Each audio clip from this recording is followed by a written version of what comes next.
G'day ladies and gentlemen, welcome back to the channel. I'm of course Acaphilus, and today we're going to be taking a look at the Path of Champions in Legends Runeterra. We're going to be doing a really short and special video today where I'm going to be giving you my top tips here in the Path of Champions. Now first of all, before we get this video started, we've just recently hit 3,000 subscribers here on the channel, and because of that I just want to say thank you to all 3,000 of you, 3,010 of you to be more precise at the time of this recording, for subscribing to the channel and constantly tuning in. So because doing so tells me that you guys have faith in my content and rely on me to bring you something of value, we're gonna do just that. Let me add a little bit of value to your Path of Champions experience by providing you with my top tips here in the Path of Champions. Tip number 1 is gonna be conserving your fragments. Now if you guys are new to the Path of Champions, this is probably one of the most important tips that I can give you. Conserve your fragments and shards. The reason for that is quite simply because the acquisition system in this game right now, quite frankly, is a little bit poor and a little bit abysmal. I know I've been repeating this many times throughout the past couple of days, but because of that, I think it's probably the most important tip here on the list.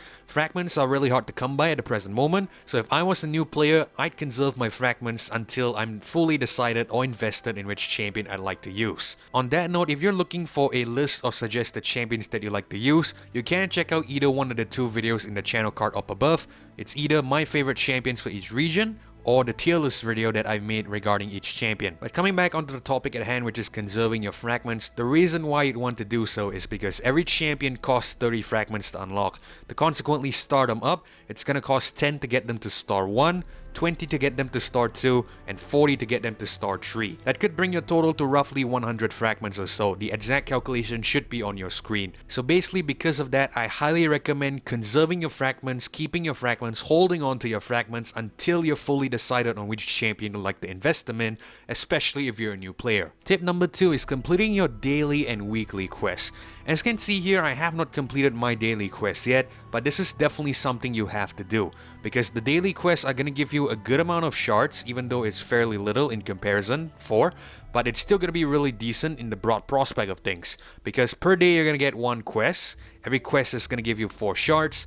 4 times 7 is going to be 28 shards. 28 shards per week if you complete them all consecutively. Now 28 shards might not seem like a lot, but when you take things into context, the amount of starring up and unlocks you're probably going to do, these shards are going to be extremely important to making sure you have a healthy progression in the game. Of course, complete your weekly quests as well, as I have already done here. They should reset either every Wednesday or Tuesday, depending on which region that you're living in. Tip number 3 is to complete your weekly quests.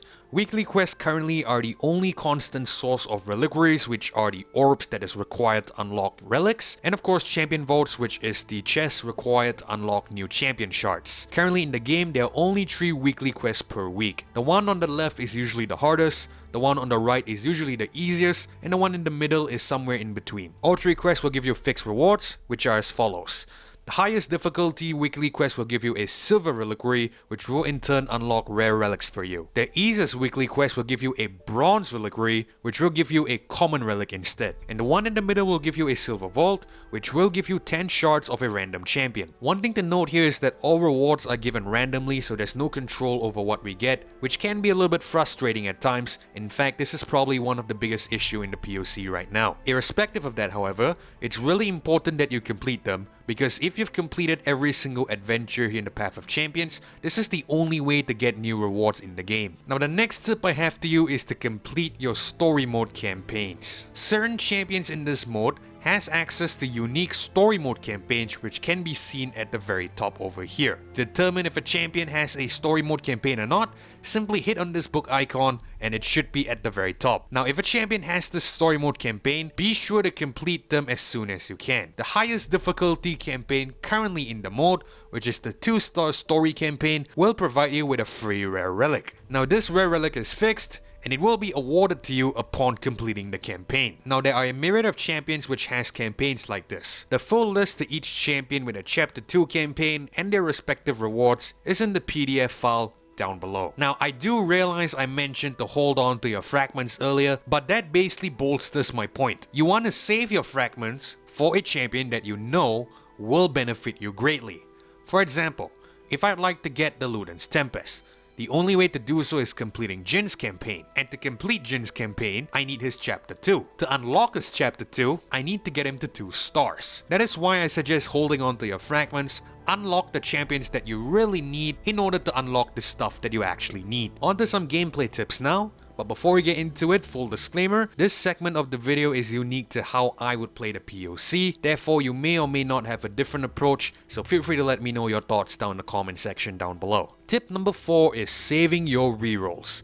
Now in my opinion, powers and champion items are probably the most important things in the POC. Therefore, you're going to want to keep your rerolls to get the best possible powers or the best possible champion items in the game. Now between the two, I would rank powers as a higher priority above champion items because in my opinion, a power can make or break the game, whereas a champion item, although it's important, isn't really a deciding factor if it comes down to it. As I mentioned, I recommend holding on to your rerolls for power nodes just like this one because these will essentially give you powers that could be really useful for your journey along the way, like the domination power over here. Tip number 5 pertains to grinding levels on the champion of your choice. Now if you're farming experience on a particular champion and you're trying to get more XP, you're going to want to try to complete as much of the adventure as possible.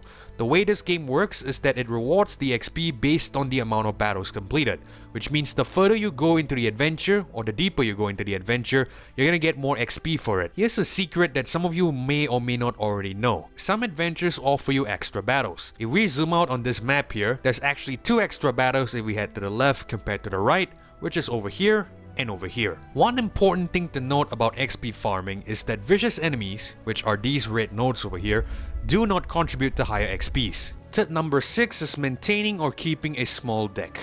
Now this is more down to personal preference, but I'm someone who likes to play with a smaller deck than most others. The reason for that is quite simply because the odds of drawing the cards I need is significantly higher compared to getting something else. To help explain this point, I'm gonna use a visual aid. Imagine you have 2 decks, Deck A and Deck B.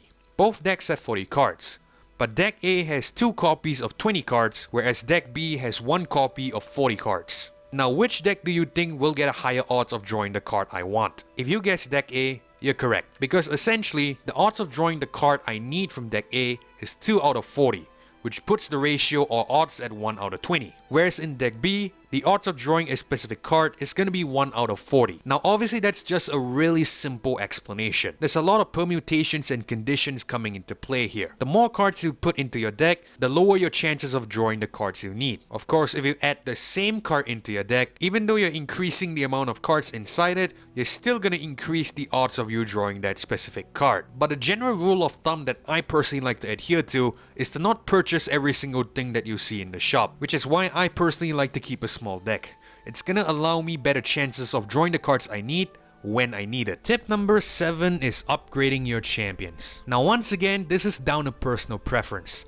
I am someone who likes to focus on one specific champion, not just for the sake of content, but for the sake of the playthrough. Usually the champion that you select into the adventure is going to be the strongest. You've equipped it with a lot of relics, you're probably going to use that champion. Therefore, in my opinion, it makes sense to upgrade the champion that you know you're going to use compared to the support champion. Now the reason why I'm saying this brings me back to the odds of drawing the card again. Whenever you buff a unit or card in the POC, you get an extra copy of that card into your deck. Let me introduce you to 2 more decks, Deck C and Deck D. Both decks also have 40 cards, but the difference is the amount of champions in each deck. Deck C has 4 copies of Champion 1 and 2 copies of Champion 2. Deck D has 3 copies of Champion 1 and 3 copies of Champion 2. The odds of drawing Champion 1 compared to Champion 2 in Deck C is 4 to 2, which in simple terms is 2 to 1. The odds of drawing Champion 1 in Deck D is 3 to 3, which in simple terms is 1 to 1.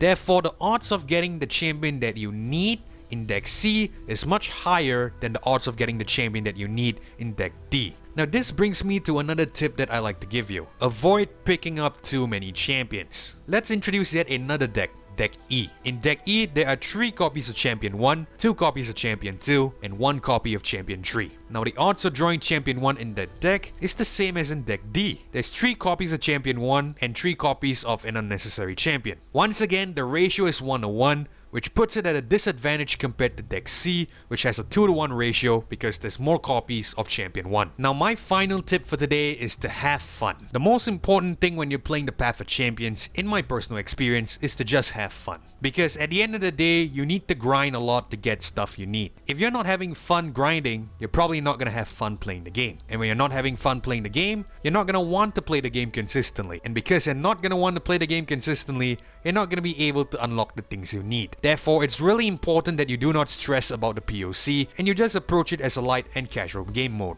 It doesn't matter what champion you play, the most important thing is to have fun playing that champion. Because again, as I mentioned, this mode rewards playing time. So the more you play, the more rewards you're gonna get. And that just about wraps it up. Those are my tips for you guys here on the Path of Champions. I hope you found this video informative, and if you did, consider leaving a like as well as subscribing to the channel. I really do appreciate that support, but most importantly, it's so that you don't miss future episodes or uploads of Legends Runeterra or Path of Champions content just like this one. Thank you guys so much for watching as well as join me on this one. This is Keflo signing off. Hopefully, I catch you guys in the next episode.